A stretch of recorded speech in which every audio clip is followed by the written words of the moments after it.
Imagine waking up to the sound of metal shutters slamming down. It's a humid Tuesday morning in Buenos Aires, December 2001. The air smells of exhaust and burnt rubber. You walk to your local bank branch, the same one where you've deposited your paycheck for 15 years. There is a crowd gathering. Not a line, but a mob. People are shouting, pressing their faces against the glass. You push through to the front, your heart hammering a frantic rhythm against your ribs, and you see a piece of paper taped to the inside of the door. It says the bank is closed. It says your money is safe, but you cannot touch it. You check your pockets. You have 40 pesos. That is all you have in the world. Inside the bank, behind the silent vault door, sits your life savings. The money for your daughter's wedding. The money for your retirement. It's physically there just a few feet away, but effectively it has ceased to exist. This was the Corralito. The little corral.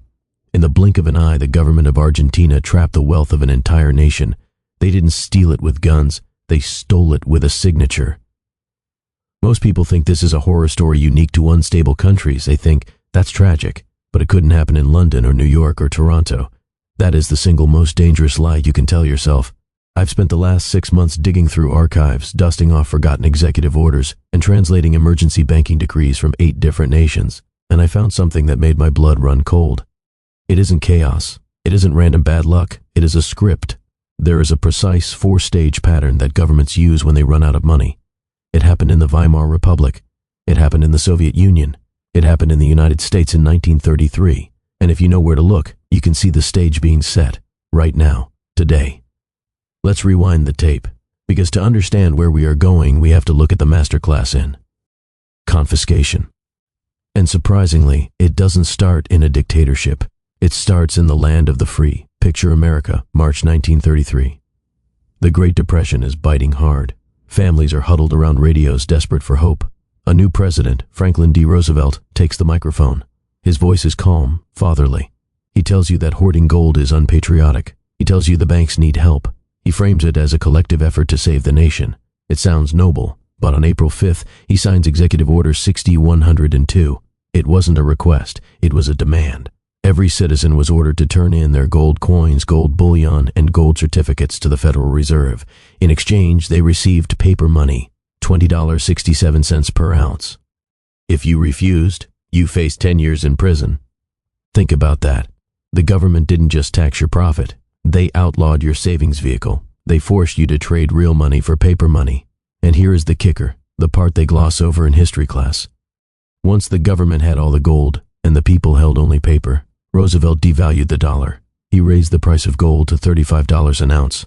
Overnight, the government's wealth jumped by 70%, and the purchasing power of your paper money plummeted. It was the greatest wealth transfer in American history, and not a single shot was fired. They simply changed the rules of the game while they were holding all the pieces.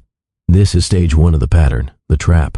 The trap is seductive. It always starts with a boom, followed by a crisis. The government prints too much money to fund wars or welfare or bad policy.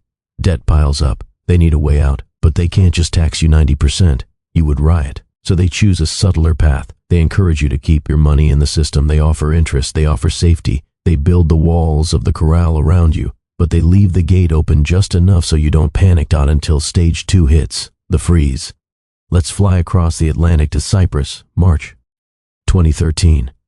A sun-drenched island in the Mediterranean, a haven for retirees and Russian oligarchs. On a quiet Saturday morning, notice how it's always a weekend. When the markets are closed and the courts are empty, Cyprus announced a bank holiday. People rushed to ATMs. The machines went dark. Online banking disabled.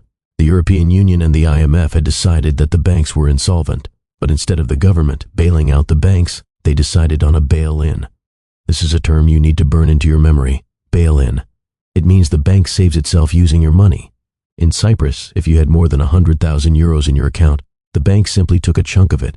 In the Bank of Cyprus, 47.5% of uninsured deposits were converted into bank shares. Imagine checking your balance. You had 200,000 euros on Friday. On Monday, you have 100,000 euros in a pile of worthless stock in a failing bank. They called it a one-off tax, a stability levy. They used soft language to describe hard theft. This brings us to stage 3, the conversion. This is the most brutal phase. This is where the asset you own is forcibly swapped for something you don't want. In 1947, the Soviet Union decided there was too much cash floating around after the war. So, Stalin announced a currency reform. You had 1 week to exchange your old rubles for new ones.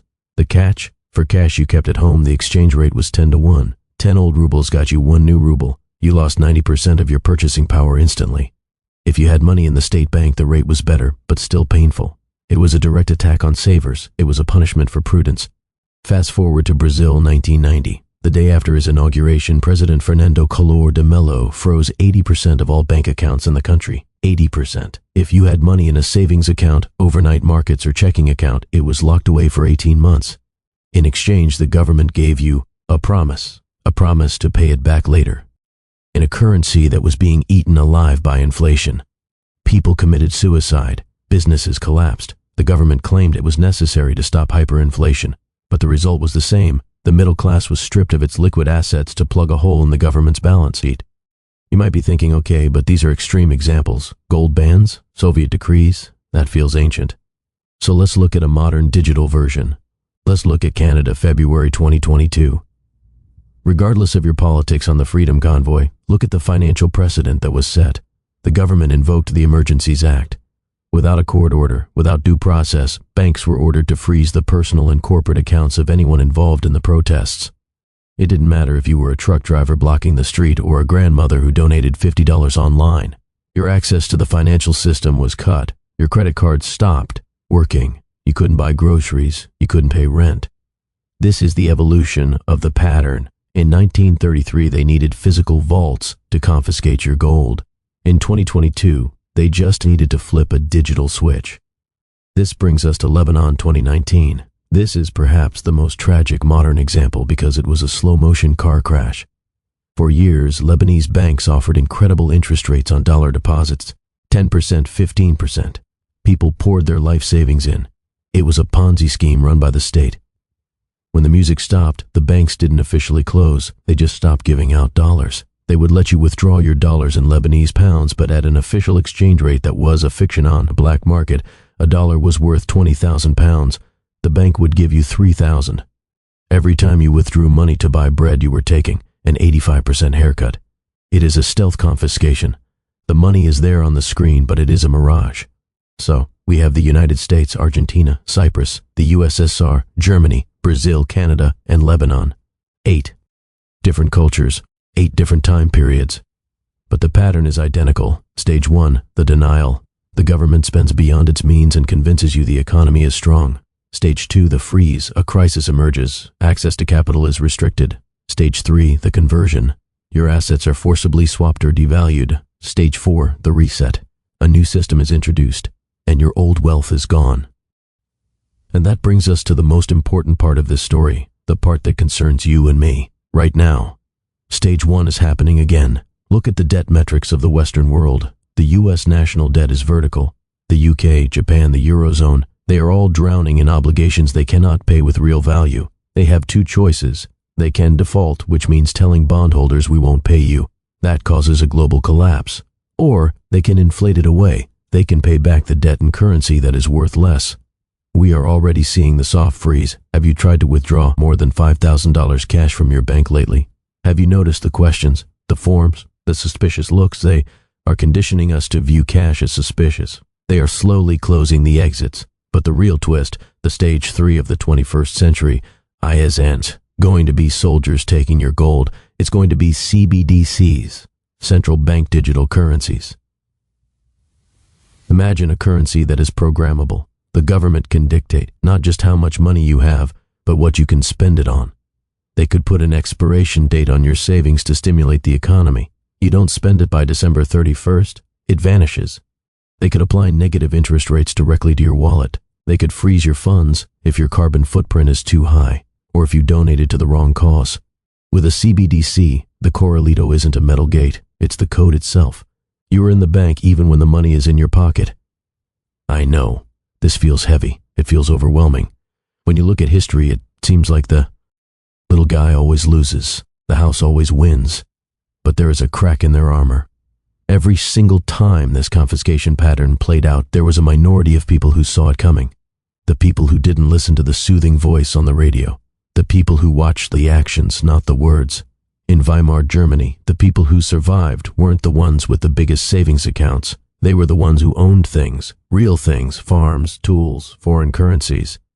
In Argentina, the people who survived were the ones who held physical US dollars outside of the banking system.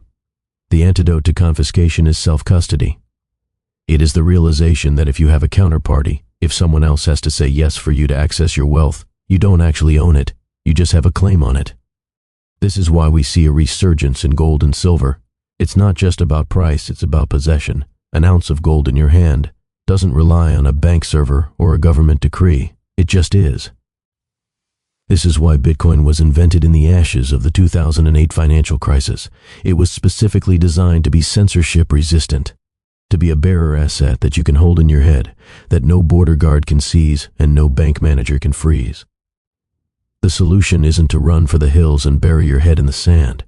The solution is diversification of jurisdiction and custody. Don't keep all your eggs in one basket, and definitely don't keep them all in a basket, owned by a government that is $34 trillion in debt. The pattern is repeating, the stage is set, the actors are taking their places. But this time, you have the script, you know what happens in Act 3. The question is, will you be sitting in the audience when the curtain falls, or will you be watching from the exit? Because when the shutters slam down this time, they won't make a sound.